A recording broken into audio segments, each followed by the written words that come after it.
The oldest surviving female pilot who flew in the Second World War has died at the age of 101. Mary Ellis joined the Air Transport Auxiliary in 1941 and spent the war flying 76 different types of plane, delivering them for the front line. Our correspondent Ben Ando has been looking back at her extraordinary life.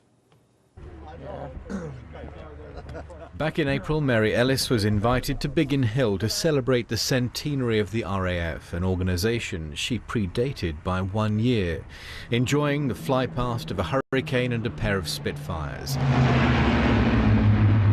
During World War II, she had served in the Air Transport Auxiliary, or ATA. Her job was to fly Spitfires, Wellingtons and dozens of other aircraft types from the factories where they were made to the airfields where they were needed. Initially, the female pilots were restricted to flying trainers and transport planes, but it wasn't long before they were tasked with flying fighters and bombers too. And as she remembered in a BBC interview, on one occasion, the ground crew simply refused to believe a woman had just delivered their brand new Wellington bomber. I said, I am the pilot. And they didn't believe me, and they actually went in the aeroplane and searched it to find a pilot, and they came back and said, there's nobody there, you must be. The female ATA pilots were also the first women to receive from the British government the same pay as men for doing the same job. On Twitter, former airman John Nichol described her as a truly remarkable lady, noting that among the 76 different aircraft types she flew, 400 were Spitfires.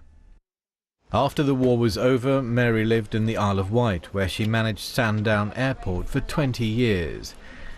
But it was in the sky that she'd made her mark, and where, she would say later, she had always felt truly free. Up in the air on your own, and you can do whatever you like.